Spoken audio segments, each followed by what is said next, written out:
आपको थोड़ा-सा बस एक चीज़ समझाना चाहूँगी 528 भारतीय न्याय संहिता के बारे में, कि ये 528 धारा जो है, जो हमारी भारतीय न्याय संहिता में दी है, ये पुराना वाला जो हमारा कोड था सीआरपीसी नाम से जो आम आदमी जानता है, उसकी 458 धारा को 528 में कन्वर्ट कर दिया गया है। पर यहाँ पे 482 482 जी, जी, जी, 482 पर 482 बोलिए या 528 आप बोलिए बीएनएसएस की भारतीय न्याय सुरक्षा संहिता की, इसमें हाईकोर्ट के पास एफआईआर क्वॉशिंग की पावर नहीं होती है। एफआईआर क्वॉशिंग की पावर जो है वो high court article 226 constitution of India के जरिए एक्सरसाइज करती है, जिसमें आप direct Shivani Singh FIR ma'am, मैं क्वॉशिंग को थोड़ा नहीं आ सा सकते। बोलना चाहती हूँ 528 के बारे में, फिर आप मुझे सही कर दीजिएगा। आप मेरी सीनियर हैं, आई रिस्पेक्ट जी, यू। जी, सो जितने भी एडवोकेट्स हैं, मैं आपको बता दूं कि मैंने बीएससी किया है कंप्यूटर साइंस से, एंड देन मैंने एलएलबी किया है साउथ गुजरात यूनिवर्सिटी से, and currently I am pursuing LLM from Sushant university. Okay, so it's my final semester, और ये जो भी मैंने चीजें सुन रही हूँ, तो मैं बुकिश नॉलेज अपना दूंगी 528 पे, ठीक है।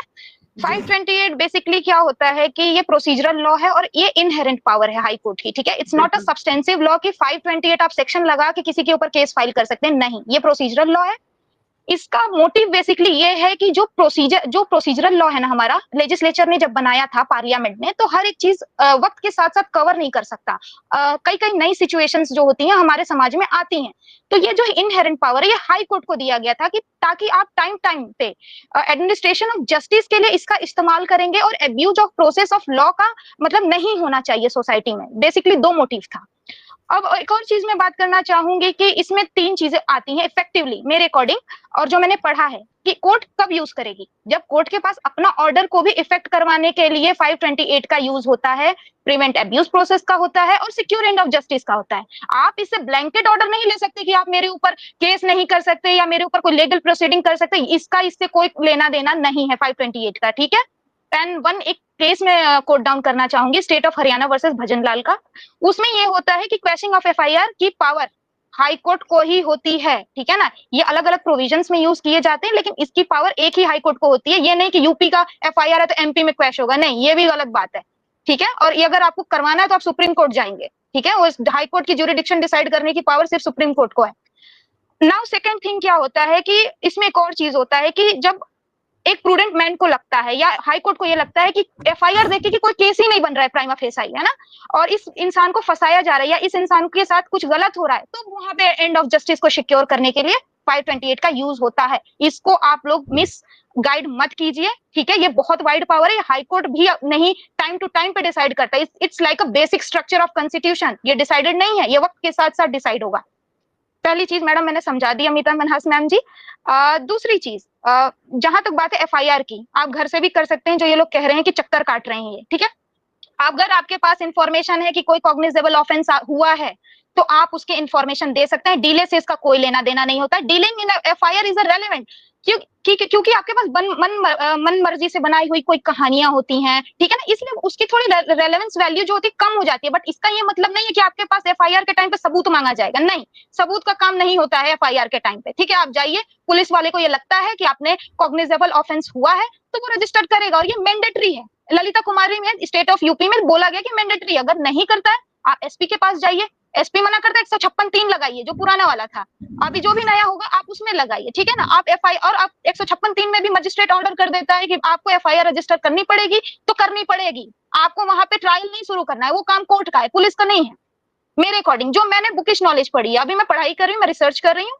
सो एक दूसरी चीज ये मैंने समझा दी। तीसरी बात है कि सब लोग ये कह रहे हैं कि राजवीर जी की जो भी है डेथ सस्पिशियस सर्कमस्टांसेस में हुई थी। Where is the inquest report? कहाँ है इंक्वेस्ट रिपोर्ट? कहाँ है? कहाँ? एफआईआर तो दूर की बात है, कहाँ है? जो एसएचओ बनाता है, डीएम के पास फॉरवर्ड करता है, एसडीएम के पास फॉरवर्ड करता है, कहाँ है वो? पास फॉरवर्ड करता है, कहाँ है वो? Where is inquest report? हवाई बातें, मतलब मैं सुन सुन के थक गई थी। मुझे लगा कि मैं बुकिश अपनी नॉलेज दे देती हूँ, मुझे ज्यादा प्रैक्टिस का नॉलेज नहीं, because I am preparing for judiciary. So मुझे बहुत हर्ट होता है ये सब लॉज के बारे में यूट्यूब पे देख के।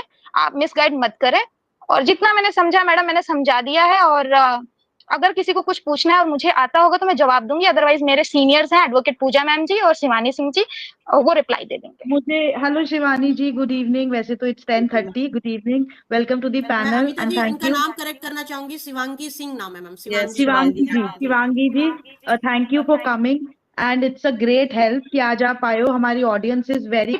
My Right. second question, क्या जब आप अब after 2 years, because now you are in your senses, the wife is in her senses कि मुझे justice चाहिए अपने husband के लिए, तो डायरेक्ट FIR होगी या पहले कंप्लेंट होगी और फिर कन्वर्ट इनटू FIR होगा? उसमें डायरेक्ट FIR भी हो सकती है. हो सकती है. एंड अभी आपने बोला है कि घर बैठे बैठे हो सकती है. बिल्कुल बिल्कुल बिल्कुल. राइट. तो वो जो एक नैरेटिव सेट किया जा रहा है ऑडियंस के अंदर कि मेरी चप्पलें घिस जाएंगी, मुझे दौड़ना पड़ रहा है, मैं डोल रही हूँ दर दर, दैट्स अगेन नलिफाई. बिल्कुल. एब्सोल्युटली. ऑडियंस को नीचे समझ आ रहा है, तो वो भी एक फ्रॉड सेंटेंस है कि मैं डोल रही हूँ, मैं भटक रही हूँ, क्योंकि वो आप ऑनलाइन भी कर सकते हैं. कर सकते हैं. बिल्कुल. राइट. एंड डायरेक्ट FIR, उसके लिए आपको किसी चीज की भागने की और दौड़ने की जरूरत नहीं थी. नहीं पड़ेगी. बिल्कुल. जो कि अभी तक नहीं हुआ. थर्ड क्वेश्चन मैम, जब आप as a YouTuber, you have a channel और आपके पास 12 लाख की ऑडियंस है और वो 12 लाख की ऑडियंस को आप ये पूरा केस बता रहे हो YT पे, पूरी इंफॉर्मेशन दे रहे हो, डेथ सर्टिफिकेट कैसे 3 दिन में बन गया, पोस्टमार्टम क्यों नहीं बना, गाड़ी के पार्ट्स कैसे मिले, कहाँ से मिले, प्लेटफॉर्म नंबर कितना है, गाड़ी का नंबर प्लेट कहाँ है और वो गाड़ी का ब्रांड कौन सा था, ये पूरी चीज आप ऑडियंस में डिस्कस कर रहे हो. पर जब ऑडियंस आपके साथ इमोशनल अटैच हो जाती है उस केस में, क्योंकि आप रो के भी दिखा रहे हो, तो क्या आप उस केस से related, because you have gone legally, कुछ डिटेल्स आप उनके साथ शेयर कर सकते हो टू सम एक्सटेंड? नहीं, आप इंफॉर्मेशन तो शेयर कर सकते हैं, उसमें रोक YT पे कर नहीं आएगा ना कुछ. वो पता है क्या करते हैं, आप मुझे ये भी बताइए मैम, वो क्या कहते हैं, on ground they are doing nothing, they are the YouTubers, right. And I told you 12 lakh की ऑडियंस जुड़ी हुई है, 1.2 मिलियन पीपल. तो वो क्या करते हैं, जब ये स्टोरी पूरी नरेट करते हैं, अपने पूरे व्यूज लेते हैं, व्यूज से उनको डॉलर्स आते हैं और लोगों के साथ इमोशनली अटैच करते हैं अपने इमोशंस को, राइट. जब ऑन ग्राउंड आप कुछ नहीं करते और ऑडियंस जब आपको पूछती है, क्योंकि आप बोल रहे हो कि मैं ऑडियंस डोल रही हूँ, मैं धक्के खा रही हूँ, मुझे पता है मैं कैसे उन्होंने पूरा नैरेटिव, सॉरी मैम मैं आपको बीच में इंटरप्ट करूंगी, पर ये शुरुआत से ही आप देखिएगा एक नैरेटिव चलाया गया है पूरा.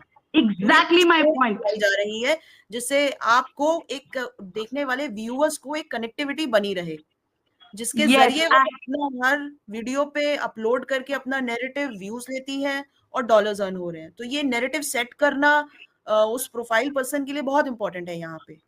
यस. और मैम मेरा फाइनल क्वेश्चन नहीं है ये, बट सेकंड लास्ट क्वेश्चन, जब आप ये नैरेटिव सेट करके 12 लाख ऑडियंस के इमोशंस के साथ प्ले करके सब कुछ बता रहे हो, even on the platform you are targeting 16 साल की लड़की, you are targeting your in-laws openly you're targeting your father-in-law for molestation, for physical assault, and then आप ये सब चीजें शेयर कर रहे हो, you are targeting 16 years old child, a minor child on social platform by name.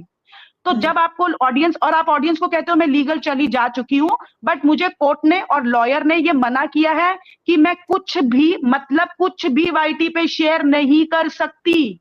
That means my point, she's playing with the emotion of the people. Exactly. Am I right, ma'am? Exactly, you are right that she's trying to play with the audience here. And as far as the abusement of the in-laws and that child